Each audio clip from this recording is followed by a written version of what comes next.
C'est parti pour l'enregistrement. Donc, on peut commencer. Eh ben, je vais vous laisser vous présenter, Corentin, et puis démarrer dans la foulée la présentation.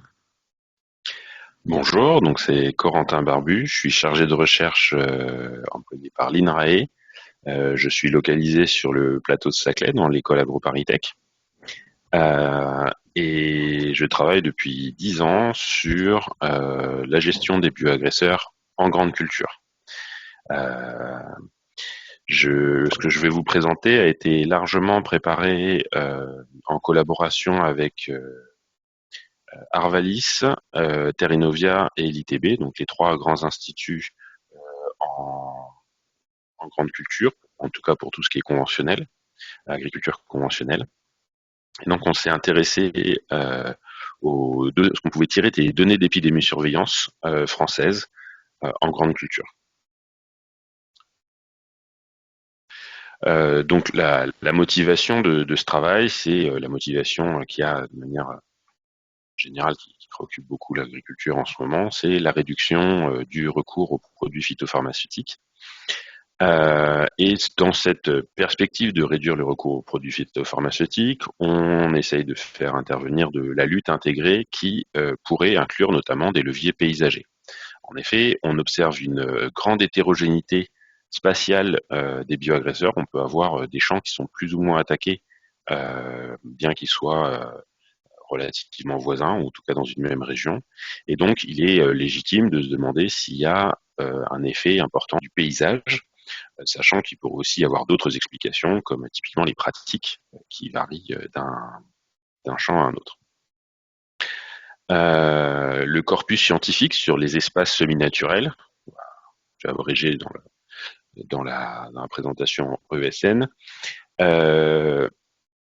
est relativement unanime pour dire que les espaces semi-naturels augmentent la régulation des bioagresseurs. C'est-à-dire que quand on va avoir plus d'espaces semi-naturels, donc l'espace semi-naturel, ça va être les haies, les prairies, les bois, ils vont favoriser la présence d'auxiliaires des cultures, donc d'ennemis naturels des ravageurs, euh, que ça va en général se traduire par une augmentation de la prédation, mais par contre, il y a assez peu de choses sur le résultat en termes de présence plus ou moins abondante des ravageurs.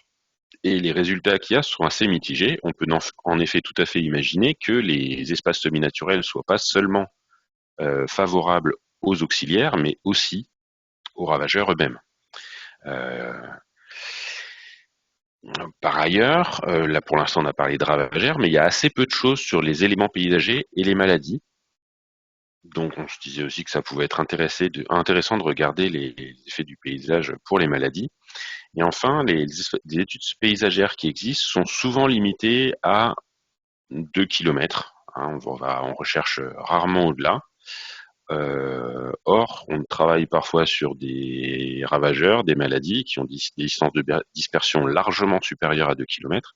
Et donc, ça pourrait être intéressant de regarder un petit peu les effets à plus longue distance. Ça, c'est pour ce qu'on voit dans le corpus scientifique. Quand on discute avec des agriculteurs, ce que j'ai fait beaucoup avant de démarrer cette étude, ils mentionnent deux choses. D'une part que quand il y a eu des subventions dans les années 2000 des haies, dès qu'elles n'ont plus été subventionnées, elles ont tendance à être arrachées. Et globalement, les agriculteurs sont peu convaincus par l'intérêt de ces espaces semi-naturels, même si ça change un peu ces dernières années. En tout cas, c'était pas le cas il y a une dizaine d'années quand j'ai commencé à travailler là-dessus. Et ils évoquent aussi des problèmes qui sont directement liés aux espaces semi-naturels, comme par exemple la présence des hannetons, qui est favorisée par les prairies, en tout cas qu'il l'était il y a longtemps quand les hannetons étaient encore un problème. Aujourd'hui, les hannetons sont plus trop un problème, mais il y a quand même la mémoire de ces effets indésirables, hein, des espèces semi-naturelles. Donc la question qu'on s'est posée de manière générale, c'est quelle est l'importance des éléments paysagers? Est-ce qu'on peut voir des tendances dans euh, quand on regarde beaucoup de maladies et de ravageurs? Ce que je vais vous présenter aujourd'hui, c'est deux études. Donc une étude qui regarde vraiment cette idée de tendance en regardant conjointement 30 bioagresseurs des grandes cultures. Ensuite, on fera un focus sur la jaunisse de la betterave, qui fait pas partie des 30 bioagresseurs de la première étude, mais pour lequel on a des choses un peu complémentaires et intéressantes. Donc cette grande étude sur les tendances, elle a été faite sur 6 grandes cultures: le blé, l'orge, le maïs, le colza, la betterave et la pomme de terre. Donc vous voyez la répartition des points sur lesquels on a des observations, qui sont tous extraits de Vigiculture. Ça va toucher, donc ce qu'on va suivre, c'est 30 maladies et insectes, 13 ravageurs, 17 maladies. Il faut bien comprendre que toutes ces choses sont des bioagresseurs qui sont suivis dans les données d'épidémiosurveillance et donc qui sont en général peu infodés à la parcelle. Donc en gros, c'est le top 30 des problématiques maladies et insectes qui ne sont pas inféodés à la parcelle. Il peut y avoir des choses assez graves, mais qui sont pas considérées dans ce genre de données parce qu'on considère qu'elles sont vraiment très très locales. Donc on va analyser ça à travers des données nationales, donc les données d'épidémiosurveillance, comme j'ai dit. Il faut avoir un peu en tête que ça représente plus d'1 million d'observations qui ont été analysées dans cette étude. Donc c'est des volumes très très importants par rapport à ce qui peut être publié par ailleurs dans la littérature sur ce domaine. En termes de composition du paysage, on a regardé la présence des cultures et des prairies, sans séparer prairies permanentes et prairies temporaires, à partir des données du RPG, donc c'est les données de déclaration PAC.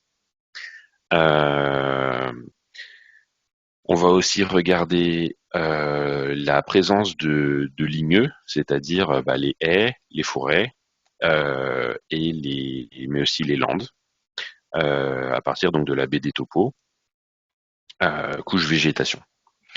En variable de contrôle, on va utiliser deux choses. Les segments Ravalis, qui sont peu ou prou les régions agricoles un peu mises à jour, puisque la définition des régions agricoles et petites régions agricoles date quand même de la fin de la Deuxième Guerre mondiale, début des années 60, voire même milieu des années 50. Donc il y a Arvalis qui a fait une mise à jour de ces régions agricoles. Et on utilise aussi des grandes régions agroclimatiques et les années, évidemment, puisque quand on prend en compte si on veut essayer de prendre en compte un peu les variations interannuelles, il faut prendre en compte la météo, et elle est relativement homogène sur des grandes régions et des années données. Donc, sur ces données, on a fait de la modélisation statistique, donc bioagresseur par bioagresseur, et on a utilisé des buffers paysagers de 200 mètres, 1 km, 5 km, 10 km. Alors pour se rendre compte un petit peu de ce que c'est, là vous voyez le cercle extérieur, ça va être 10 km, donc vous voyez que ça fait beaucoup de parcelles, hein. Là on a des parcelles de forêt, de blé, d'autres céréales, ça, voilà, c'est pour donner un peu une idée de la surface qu'on regarde. Le cercle intérieur, donc ça va être 5 km. Et puis, quand on est à 1 km ou 200 mètres, on voit qu'on est essentiellement sur une parcelle et un peu les voisines. Et, à 1 km, on est plutôt sur des parcelles. Voilà, il y a quelques parcelles voisines à 1 ou 2 parcelles de distance. Donc ça, c'est pour se représenter un petit peu les choses qu'on va mettre dans le modèle. De manière importante, on ne considère pas dans cette étude la connectivité entre les espaces, hein. On regarde juste les surfaces des différents éléments paysagers. Maintenant, pour avoir une représentation de la présence de bioagresseurs, on va d'abord définir un seuil qui est la médiane de toutes les observations pour ce bioagresseur. Si la médiane parfois c'est 0, ça va dire du coup de la présence-absence. Et ensuite, on va définir comme variable explicative, à expliquer, pardon, on va avoir un Y par parcelle et par année qui correspond au nombre de fois dans l'année où on dépasse ce seuil. Si c'est observé qu'une seule fois, et que la médiane est à 0, bah, ça va être juste présence-absence de bioagresseur. Si c'est s'il y a des choses comme la septoriose qui sont observées parfois presque une dizaine de fois dans l'année, bah, il va y avoir un N qui varie entre 0 et 10. Une fois qu'on a cette variable à expliquer, on va essayer d'expliquer cette variable avec les buffers paysagers, donc les différentes surfaces, avec un modèle lasso. Donc un modèle lasso, c'est fondamentalement un modèle linéaire généralisé, mais qui va faire de la sélection de variables conjointement avec l'ajustement du modèle. Sélection de variables qui est basée sur de la validation croisée, qui est extrêmement robuste. Et donc dans ce lasso, on va pouvoir mettre énormément de choses, mes différents éléments paysagers avec les différentes distances, les différentes 200 mètres, 1 km, 5 km, 10 km, mais aussi des variables de contrôle, donc ce que je disais tout à l'heure, les segments Abralis, les années. Donc quel résultat on va trouver là-dessus? On voit qu'il y a ce qu'on va faire, c'est qu'on va compter, vu qu'on est intéressé par des tendances, on va compter le nombre de bioagresseurs qui sont corrélés positivement ou négativement avec un élément paysager. Donc par exemple, pour les ravageurs et pour les bois, on voit qu'il y a donc à droite le orange, ça va être positif, corrélation positive, et bleu, ça va être corrélation négative, et gris, c'est pas de corrélation. Première constatation, on voit qu'il y a beaucoup de bioagresseurs qui sont corrélés à la présence de bois, nettement plus que de bioagresseurs qui ne sont pas corrélés en gris, et qu'il y a plutôt plus de ravageurs ici qui sont corrélés positivement avec les bois. Donc les bois seraient potentiellement plutôt un problème s'il y a effectivement une relation de causalité entre les deux. Pour les landes, on a un peu la même chose, sauf qu'elles sont moins souvent corrélées à la présence de ravageurs. Les haies sont aussi souvent corrélées à la présence de ravageurs, mais il y a à peu près un équilibre, il y a un équilibre moitié-moitié entre les bioagresseurs qui sont corrélés négativement et positivement. En revanche, pour les prairies, on a plutôt un effet qui serait protecteur des prairies. Quelque chose que j'ai pas mentionné ici, c'est les petits chiffres qu'on a au-dessus des barres. Donc ça, c'est les distances qui vont sortir en moyenne, parce qu'on a regardé différentes distances. Quelles sont les distances qui vont être privilégiées dans le lasso? Donc on voit que les prairies, par exemple, sont plutôt protectrices, plutôt de l'ordre d'1 kilomètre, ou un problème plutôt de l'ordre de 1,7 km. Les bois vont avoir des effets à beaucoup plus grande distance. Ceci dit, il ne faut pas perdre de vue que tous ces effets sont en dessous. Vous avez les intervalles de confiance et vous voyez que c'est souvent très très large. Donc il y a une tendance à avoir plutôt une distance ou plutôt de faibles distances ou des grandes distances, mais ça reste assez faible d'un point de vue statistique. Maintenant qu'on a vu les différents espaces semi-naturels et comme on pouvait lire, je voudrais qu'on regarde l'impact des cultures. Alors, ce qu'on a fait pour les cultures, c'est pas de prendre les cultures individuellement, mais de regarder spécifiquement la culture hôte du ravageur, en l'occurrence. Et on voit que là, on a un très fort déséquilibre entre les positifs et les négatifs. Et donc, on a la surface de la culture hôte l'année N-1 qui va être très généralement associée à quelque chose à une augmentation de la présence des bioagresseurs.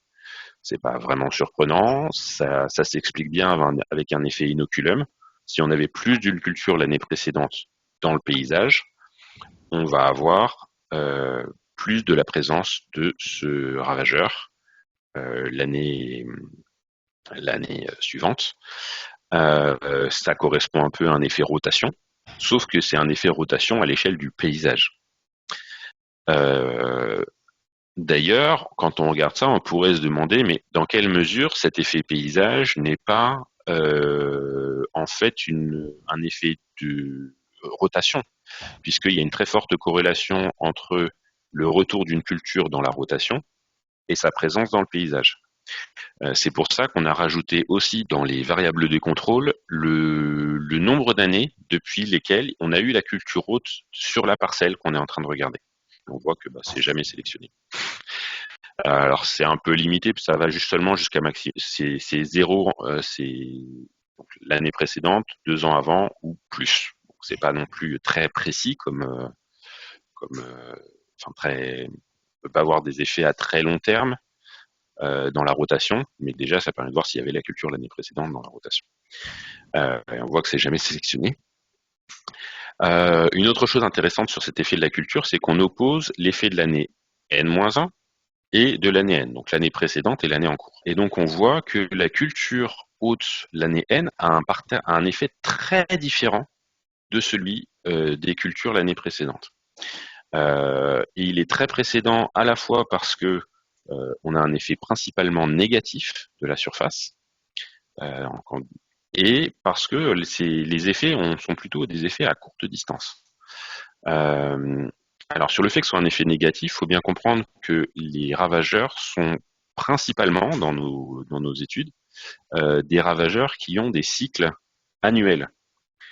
Donc ils ne peuvent pas, une année donnée, se multiplier dans une parcelle et infester les suivantes.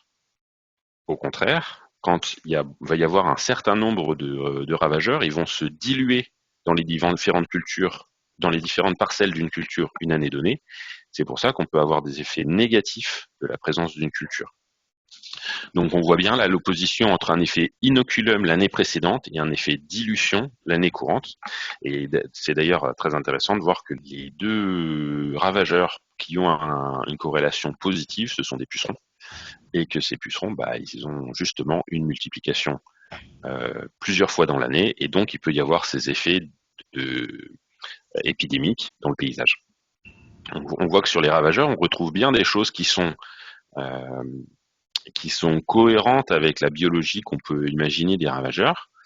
On voit d'ailleurs aussi que j'ai parlé rapidement tout à l'heure des distances. On voit que là, les distances moyennes, elles ont tendance à être vraiment plus faibles que pour les effets inoculum, et c'est normal quand on se rapproche dans le temps, on a aussi tendance à se rapprocher en distance. Ça, c'est lié avec le fait que les bioagresseurs se déplacent, et plus ils ont de temps, plus ils vont se déplacer. Pour les maladies, on a un panel assez différent, mais on retrouve une chose qui est très très cohérent, c'est que même si les espaces semi-naturels ont moins souvent des effets, on voit que les barres grises sont souvent nettement plus élevées par rapport aux barres bleues et oranges. Donc il y a moins souvent un effet des bioagresseurs, il y a régulièrement des effets des bioagresseurs, et ils sont aussi répartis en positif-négatif de manière relativement équilibrée.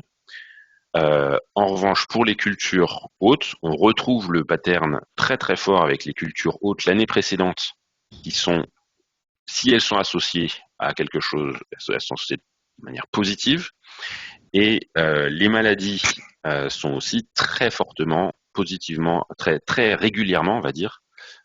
La corrélation n'est pas forcément très forte, mais elle est très systématique au travers des différentes maladies. On voit que c'est systématiquement une corrélation positive à l'opposé de ce qu'on peut voir pour les ravageurs.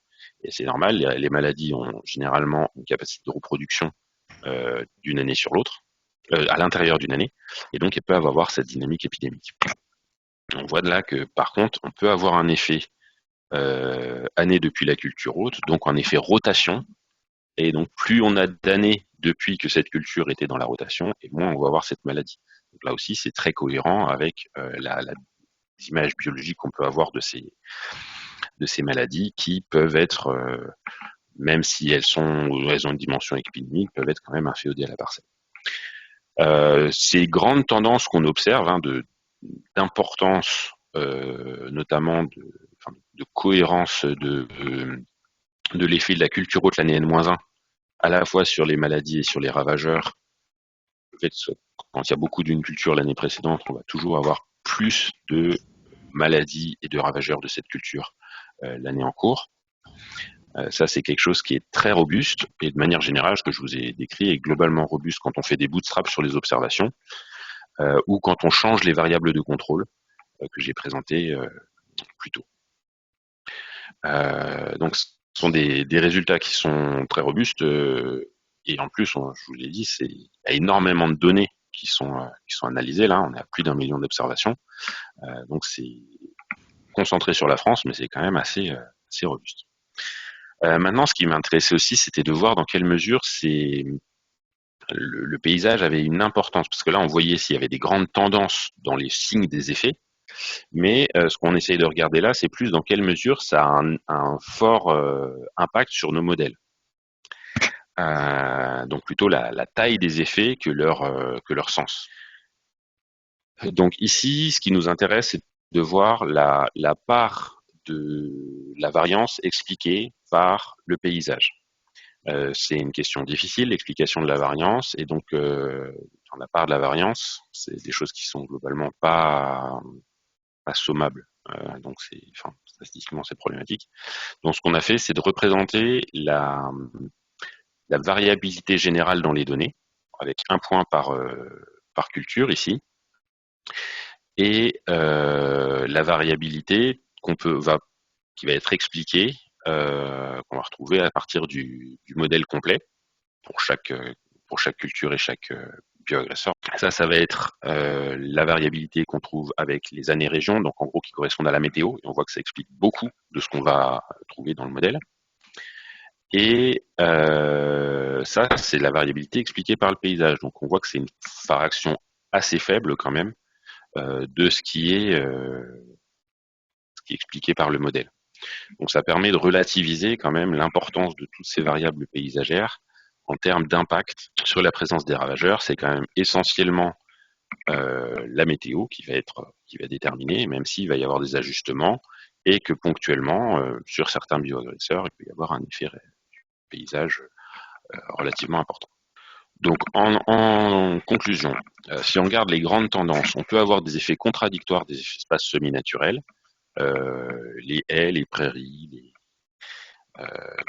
les landes peuvent avoir les forêts peuvent être bénéfiques dans certains cas, problématiques dans certains autres. Donc c'est difficile d'avoir des paysages suppressifs absolus qui marchent pour tous les bioagresseurs. Ça, je pense que c'est quelque chose qui est pas soutenu en tout cas par mon étude. Par contre, ce qui est très cohérent sur l'ensemble des bioagresseurs en grande culture qu'on observe, c'est plus on a une culture l'année précédente, plus on a de problèmes. Alors, quelles sont les limitations de cette étude? Faut pas oublier que on travaille là sur les paysages et les pratiques actuelles. C'est pas des études expérimentales où on va exprès mettre vraiment beaucoup de forêts, plus que ce qu'on pourrait avoir, ou plus de prairies. Donc, les effets qu'on voit du paysage, on dit que pour l'instant, ils sont assez limités, mais c'est assez limité étant donné les variations qu'on peut avoir dans les paysages français aujourd'hui, qui sont loin d'être nuls, hein, mais qui pourraient éventuellement être renforcés. Faut pas oublier aussi qu'on travaille sur des fréquences de dépassement de seuil et pas sur des grandes abondances. Or, souvent, ce qui va nous intéresser quand on fait épidémiologie, ça va être les cas où il y a vraiment explosion du nombre de ravageurs, des maladies. C'est vraiment ces cas-là qu'on a regardé, principalement pour des raisons de puissance statistique. Ceci dit, quand on a quand même fait un petit peu des tests de ça aussi, de regarder ce qui se passe quand on sélectionne seulement, on met un seuil beaucoup plus haut, et en gros, ça change pas grand-chose, ça va juste changer la significativité des effets pour chaque bioagresseur, mais les grandes tendances, elles vont être moins nettes, mais elles vont rester à peu près similaires. Donc il n'y a pas vraiment d'opposition entre ce qui augmente en général la présence des bioagresseurs et ce qui augmente la fréquence d'apparition de grosses épidémies. C'est ça ce qu'il y a derrière. Donc, qu'est-ce qu'on pourra avoir comme perspective après ça? Voir qu'est-ce qui se passe dans des contextes où il n'y a pas de produits phytosanitaires. Donc là, d'un point de vue statistique, c'est plus difficile parce qu'aujourd'hui, la France, il y a toujours beaucoup de traitements. Et quelque chose aussi qu'on ne prend pas en compte, c'est qu'est-ce qui se pourrait passer si on a des années blanches pour une culture. On a vu que l'effet inoculum est l'effet le plus stable sur l'ensemble des bioagresseurs. Et du coup, ça induit la question de se dire, mais qu'est-ce qui pourrait se passer si une année donnée, on disait, bon, bah là, dans un paysage, on a trop de problèmes sur le colza, par exemple, ce qui était arrivé il y a quelques années, eh bien, on élimine le colza et on voit ce que ça donne l'année suivante. potentiellement, ça pourrait être intéressant. C'est pas ce qu'on évalue ici, mais c'est quelque chose qui serait potentiellement intéressant à regarder. Donc tous les résultats qui sont là et notamment aussi tout ce qui est robustesse est présent dans l'article qui est mentionné ici. C'est bon. Donc sur la jaunisse de la betterave, donc là on s'est concentré sur cette maladie virale qui est transmise par des pucerons. Parce que quand il y a eu interdiction des néonicotinoïdes en enrobage sur les graines, il y a commencé à avoir des très grosses pertes, notamment la deuxième année après l'interdiction. Et la question, c'est est-ce qu'on peut attendre un secours des éléments paysagers. Les méthodes, je ne vais pas les refaire parce que de côté tout ce qui est paysager, c'est en gros les mêmes que ce qu'on a vu avant. Un ajout important, ça va être que quand on considère un peu la biologie de ce système, on se dit que pour que le virus se maintienne au cours de l'année, il faut qu'il y ait des réservoirs et qu'un réservoir potentiel, c'est les betteraves porte-graines qui sont gardées tout au long de l'année quand les betteraves en production, elles sont récoltées. Donc ce serait un bon candidat pour servir de réservoir pour le virus. Je vois qu'il y a une question dans le chat sur est-ce que les détails des effets par ravageurs et par maladie des éléments paysagers est disponible quelque part. Oui, il est disponible. Si vous cherchez donc Delaune dans échographie, Delaune et al. Dans échographie, vous trouverez toujours là tout de suite l'article. Et dans les supplementary materials, il y a aussi le détail par culture et par bioagresseur. Donc sur les betteraves porte-graines, on va prendre en compte la distance aux betteraves porte-graines et les surfaces de betteraves porte-graines à distance, à proximité, avec les mêmes buffers que ce qu'on avait précédent. Le principal résultat, c'est qu'on a un effet majeur de la distance aux betteraves porte-graines. Donc ça, si on fait des simulations avec le modèle, ce sont les différentes courbes que vous voyez là, en fonction des différentes années, puisqu'il y a aussi un effet année très très fort. Et les triangles, les points représentent les données observées. Donc on voit que le pourcentage de plants atteints a tendance à se réduire très fortement quand on s'éloigne des betteraves porte-graines, des champs de betteraves porte-graines. Donc en bas, c'est des logs de 10 en mètres, donc 2 c'est 100, 3 c'est 1000, 4 c'est 10 000, 5 c'est 100 km. Donc 2 c'est 100 mètres, 3 c'est 1 km, 4 c'est 10 km, 5 c'est 100 km. Donc on voit que clairement, une région où il y a des betteraves porte-graines, elle est beaucoup plus à risque, surtout une année où il y a un très fort risque. Il ne faut pas s'étonner que cet effet, que la distance soit d'autant plus, que les plants atteints soient plus importants, que la décroissance de l'effet se fasse à plus grande distance certaines années, parce qu'on est sur, quand de toute façon il y a des centaines de milliers de pucerons à proximité, ils vont être qu'il y ait des centaines de milliers ou des dizaines de milliers, finalement, ça va pas vraiment changer le pourcentage de plants atteints.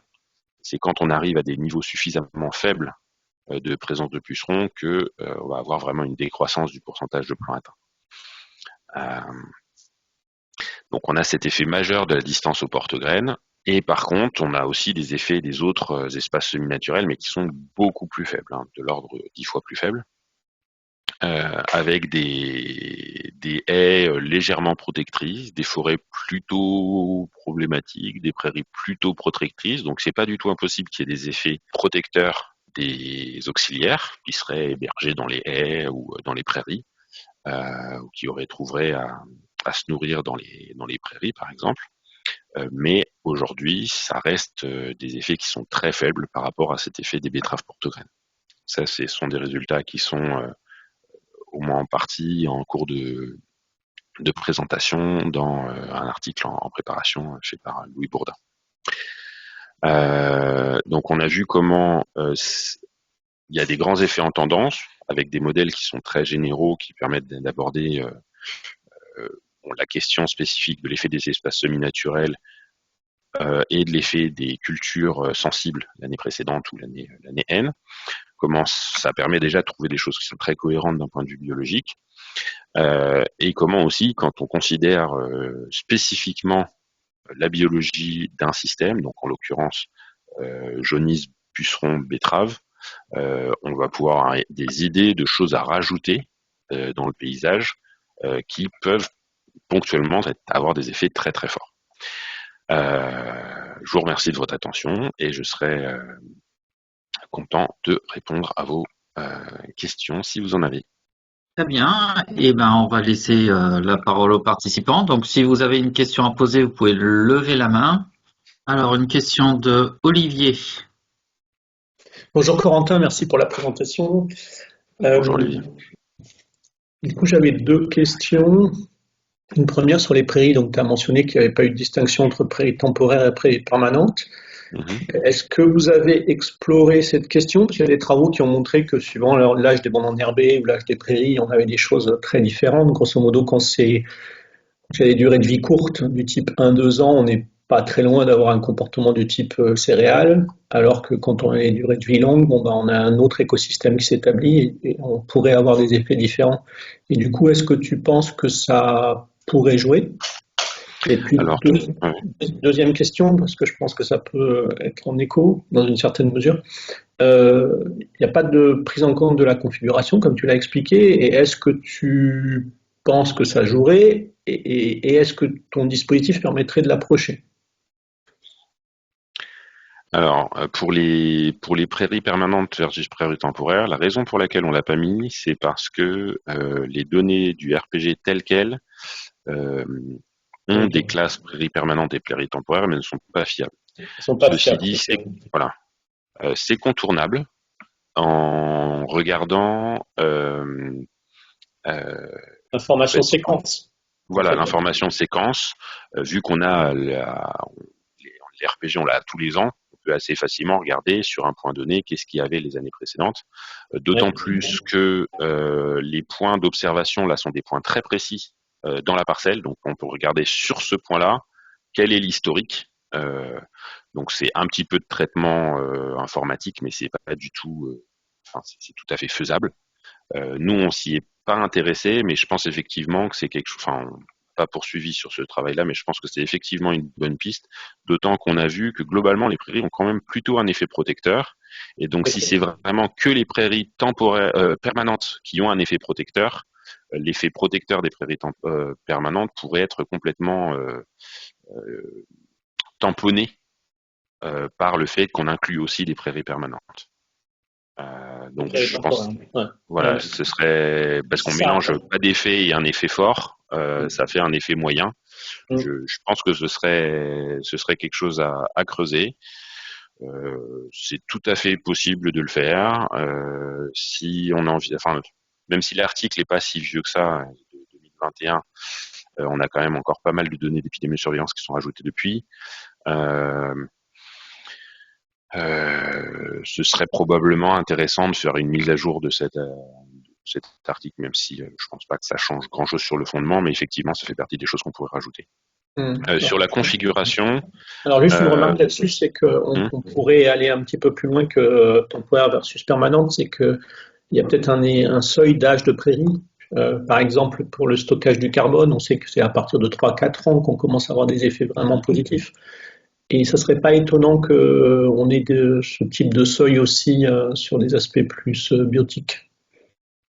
Bah ça, on doit pouvoir, de la même manière qu'on peut inclure dans le buffer, en fait, le lasso, ce qui est assez puissant, entre autres, c'est que il peut gérer des variables qui sont très fortement corrélées. C'est pour ça qu'on peut mettre des buffers à 200 mètres, 1 km, 5 km, 10 km.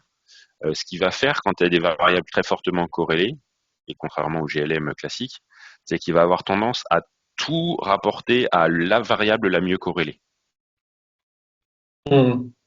Alors que il fait le ménage lui-même en fait. D'accord. Voilà, et en le faisant, il va faire le ménage en disant si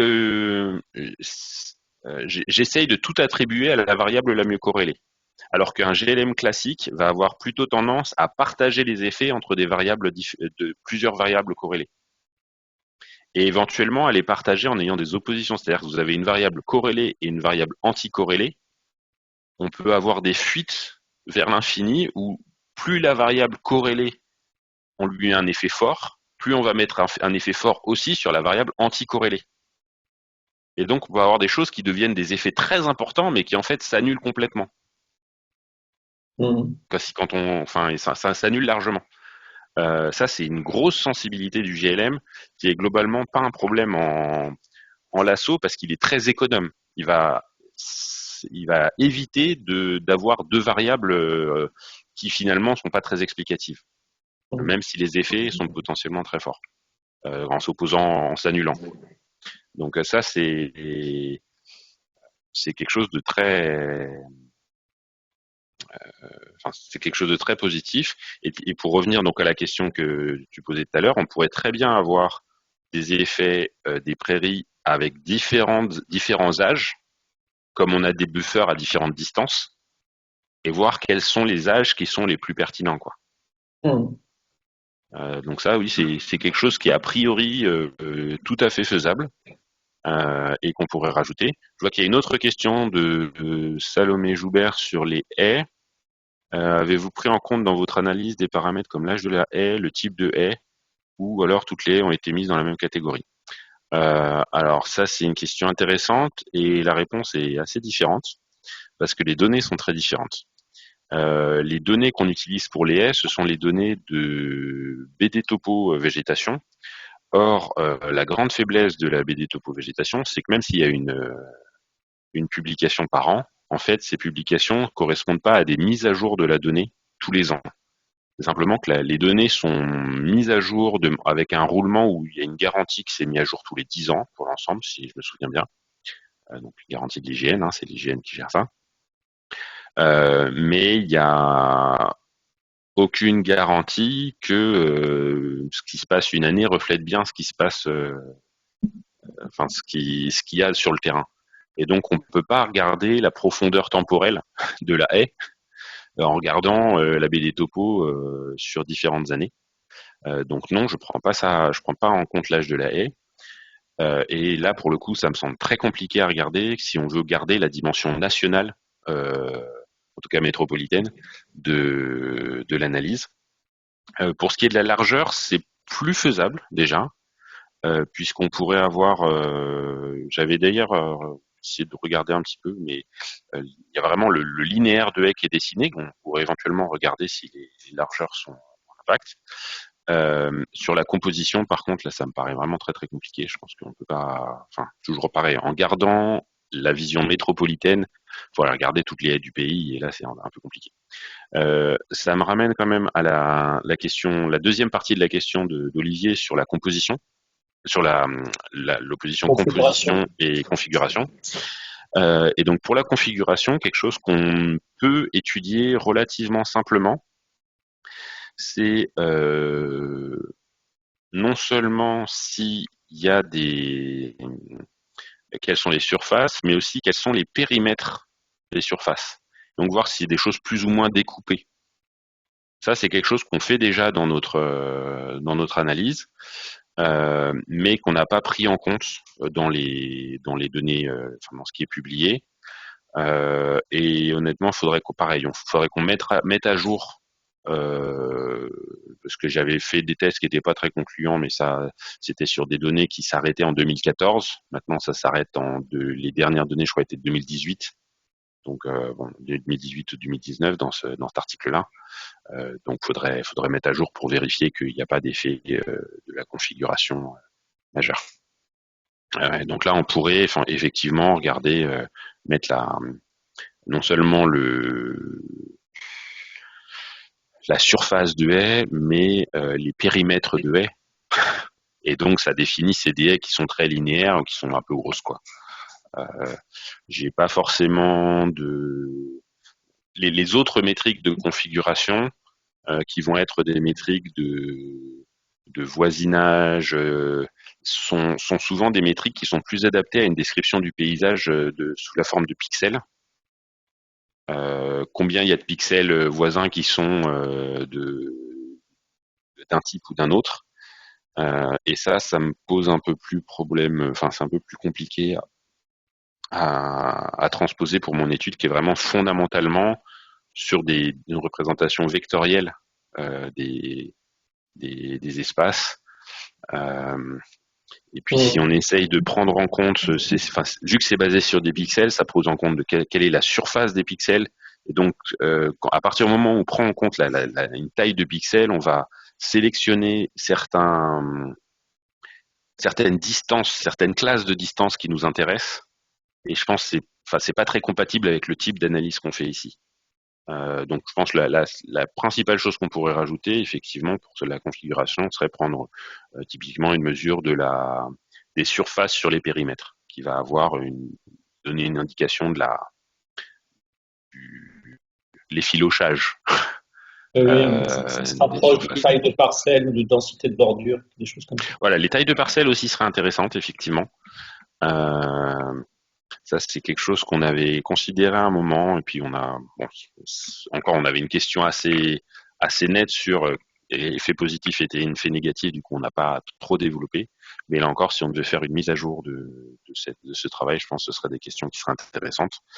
Le problème, là, clairement, c'est d'avoir des gens qui font le job. Ouais, bien sûr. Et si j'ai cru comprendre là dans ce que tu viens de dire que taille des parcelles, il n'y avait pas une réponse claire, c'est ça, dans ce que vous aviez testé? Ouais, mais là encore, c'est la première analyse que j'avais fait sur les données, en gros, sur 4 années. Une faible là, on en a 9. Hein, donc, ouais. Okay. Il y a des choses quand même, quand on rajoute des années, ça compte. Il y a une autre question de Françoise Lasserre-Joulin. Oui, merci beaucoup. Merci Olivier. Avez-vous réalisé des analyses par famille de cultures ayant des bioagresseurs communs, en plus de betteraves? Avez-vous noté des effets originaux sur certaines d'entre elles? Alors dans ce domaine-là, j'ai pas insisté dans l'analyse betterave, mais en fait ça fait partie des choses qu'on a pris en compte, puisque les pucerons qui transmettent la jaunisse sur les betteraves sont aussi trouvés sur les colzas. Donc on a pris en compte aussi les surfaces de colza à différentes échelles autour des parcelles de betteraves. Et disons que c'est pas très concluant à ce jour. Alors ce puceron, il est aussi beaucoup en maraîchage, en ornement, dans les haies où il y a des prunus, on va le retrouver aussi beaucoup. Mm-hmm. Il est à plein d'endroits, ce puceron. Ah, il est très généraliste. Il est très généraliste, mais bon, c'est dit que les surfaces de colza sont d'une part des surfaces qui sont assez associées aux betteraves. C'est-à-dire que qui est dans un paysage en même temps des colzas et des betteraves, c'est assez courant. Des betteraves et des prunus, c'est pas si fréquent que ça. En tout cas, pas en cultivé. Et le problème, encore une fois, c'est que dans les haies, je sais pas ce qu'il y a. Et je suis d'accord qu'il peut y avoir des prunus dans les haies, mais voilà, ça pose un peu ce problème-là. Et par contre, on a pris en compte les haies. Et je disais tout à l'heure, les haies auraient plutôt un effet négatif sur la jaunisse.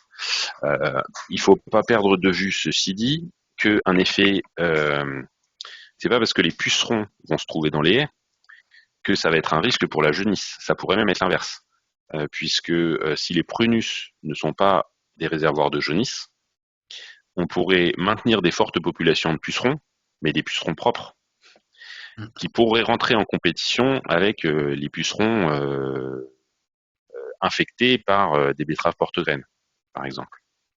De la même manière, avec le colza, on pourrait avoir ce genre de choses. Et les effets faibles, et que pour l'instant, je préfère pas trop communiquer dessus, qu'on avait sur le colza, c'était plutôt des effets protecteurs. Donc en fait, des choses qui augmentent les pucerons sont en fait plutôt protectrices par rapport à la jaunisse de la betterave.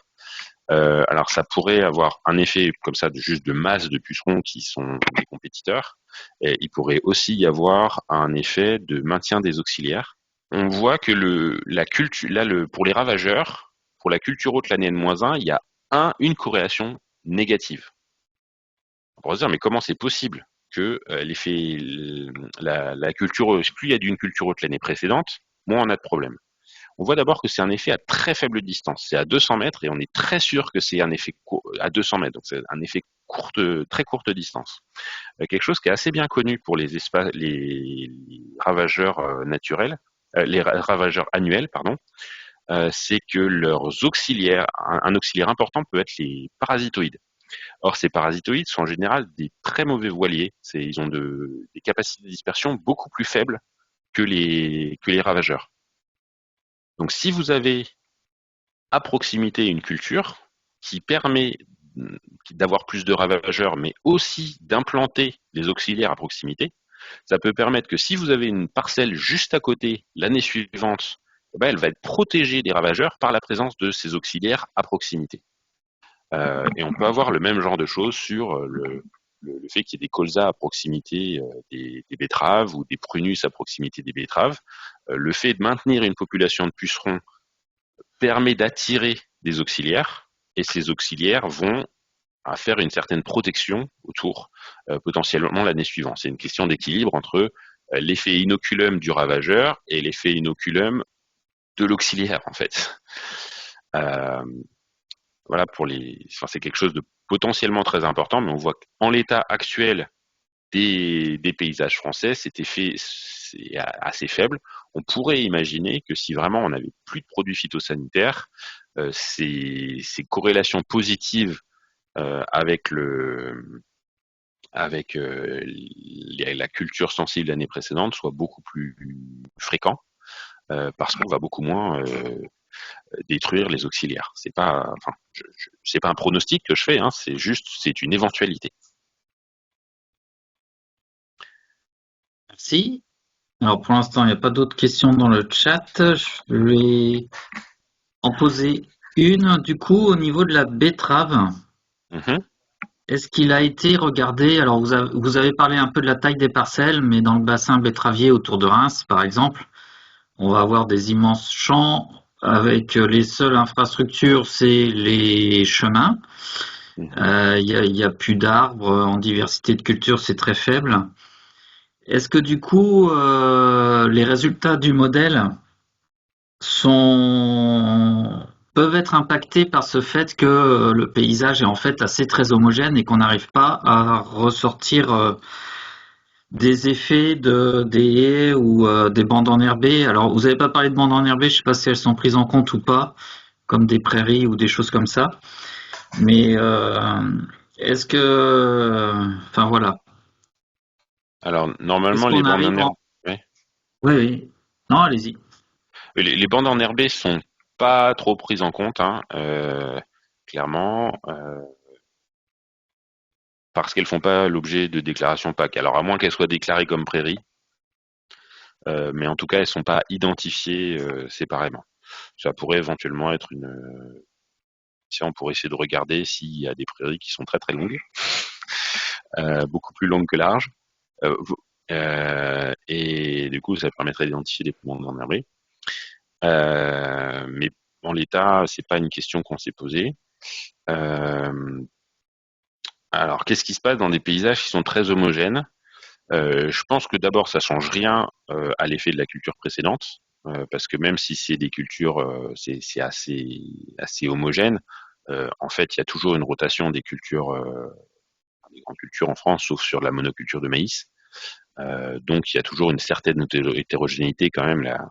C'est assez rare qu'on puisse avoir seulement une culture dans le paysage. Pour le cas spécifique de la betterave, en fait, l'effet est très très fort, hein, des betteraves porte-graines. C'est très lié à des régions, et notamment plutôt dans la région. En fait, l'essentiel des betteraves porte-graines qui sont plus ou moins superposées avec de la présence de betteraves, c'est dans la région centre, et donc ça touche pas Reims.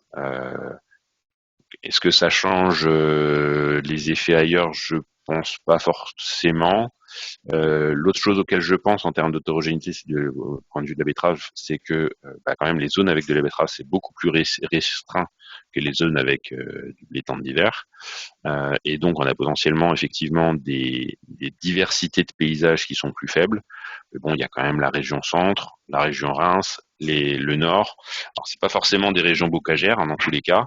Donc peut-être que ça restreint un peu la capacité de voir des effets de haies, de prairies, tout ça, mais c'est quand même, il y a quand même un peu de prairies et d'ailleurs on voit un peu d'effet des haies. Donc je pense pas que ce soit catastrophique, même si c'est vrai qu'on aurait des betteraves implantées un peu plus partout en France, ce serait plus facile de voir ces effets.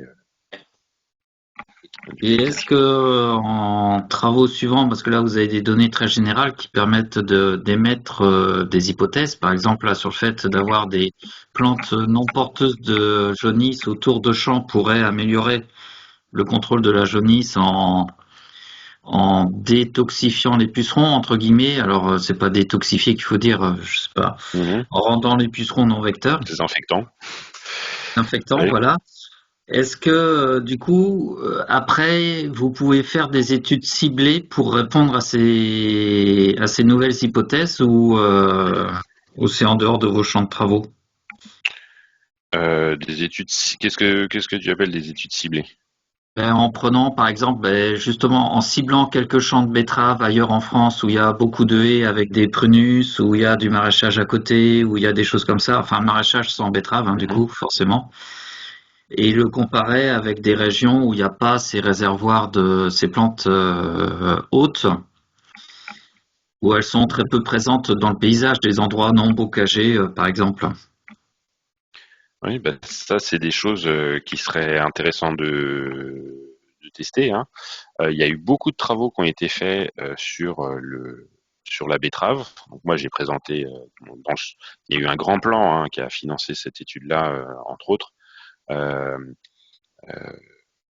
Plan betterave qui a financé beaucoup d'études et sur les autres études, je suis sûr qu'il y a des choses qui ont regardé les infections des pucerons, mais je pense pas comme ça de mémoire et pour ce que j'ai pu voir de ces plans qui est vraiment de quantification par rapport à la présence, enfin de l'infection par rapport à ce qu'il y a dans le paysage. Ça pourrait être intéressant. Après, j'ai pas forcément actuellement les capacités de travailler là-dessus, mais ça pourrait être intéressant.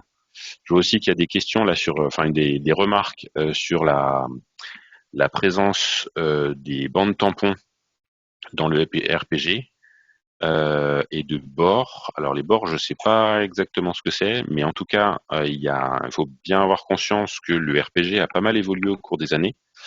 Que quand on a publié ces résultats, c'était donc sur 2000, les résultats depuis nos surveillants de 2010 à 2018, si je me souviens bien, et donc la moitié de notre jeu de données correspondait à des choses avant 2014 inclus, et que jusqu'en 2014, il n'y avait pas du tout de données sur les bandes tampons ou autre chose. Maintenant, il y a même des intercultures qui peuvent être documentées. C'était pas du tout le cas et donc on avait fait le choix de pas prendre en compte ces espaces parce que on pouvait pas c'était pas du tout disponible pour l'ensemble de notre jeu de données. Mais là encore, c'est quelque chose effectivement qui pourrait être étudié si on faisait une mise à jour de l'étude, essayant d'avoir bordure de champs non cultivés. Merci Véronique. Donc on pourrait essayer de prendre ça en compte maintenant dans une mise à jour de l'étude qui abandonnerait entre guillemets ces premières années du RPG au profit de ce qu'on peut observer depuis 2018. Merci pour toutes vos questions. Je ne sais pas s'il y en a encore questions ou des remarques. En attendant, j'en aurais une plus sur la méthode d'analyse que j'ai pas très bien compris. Sur le graphe où on voit la variabilité suivant chaque critère. on voit donc une forte variabilité sur certains, sur la météo en particulier, et puis une très faible variabilité sur le paysage et la rotation. Est-ce que ça veut dire que le paysage et la rotation ont toujours les mêmes effets, ou est-ce que ça veut dire que l'effet est faible? Alors c'est plutôt des effets, c'est que l'effet est faible.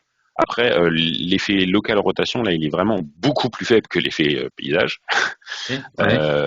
En gros, là, ce qui a marqué, donc, c'est la variabilité générée. Donc, c'est-à-dire si on regarde, on prend on prend le modèle et on met tous les paramètres à zéro, en gros, et on laisse, sauf les paramètres qui sont liés au paysage, et on simule avec ça, à partir de nos données, une variabilité de présence des bioagresseurs. D'accord? D'accord.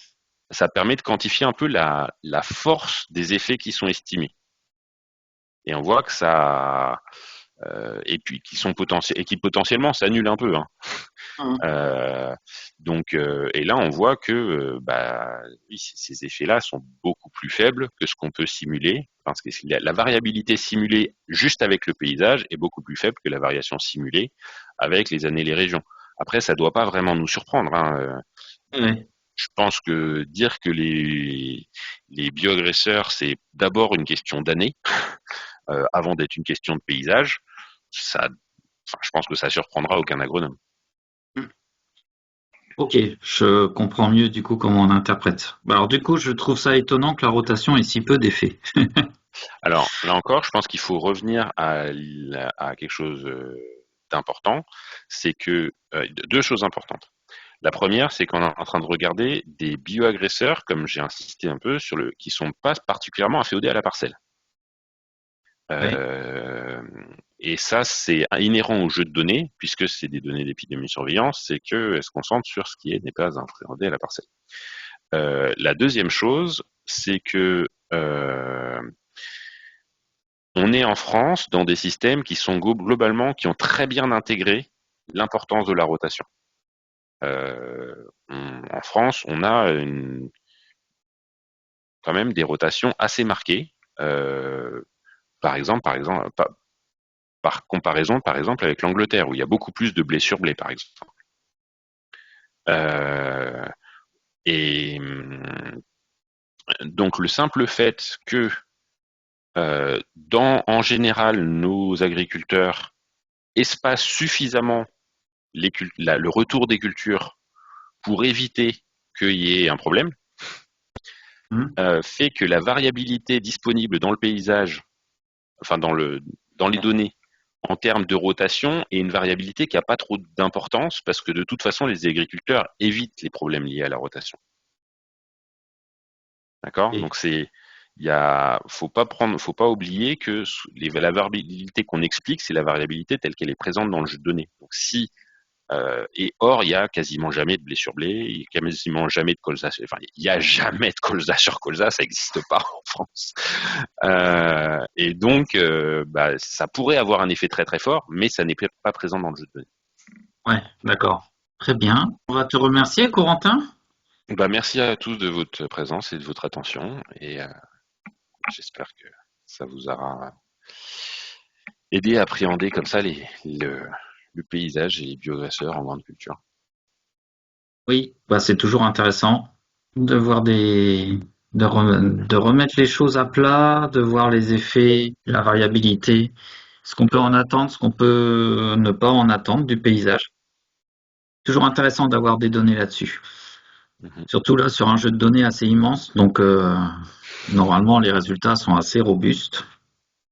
Pour la France, je pense que c'est avec les limitations que j'ai mentionnées du fait que c'est des paysages où il y a beaucoup de pesticides et donc peut-être que ce serait un peu différent si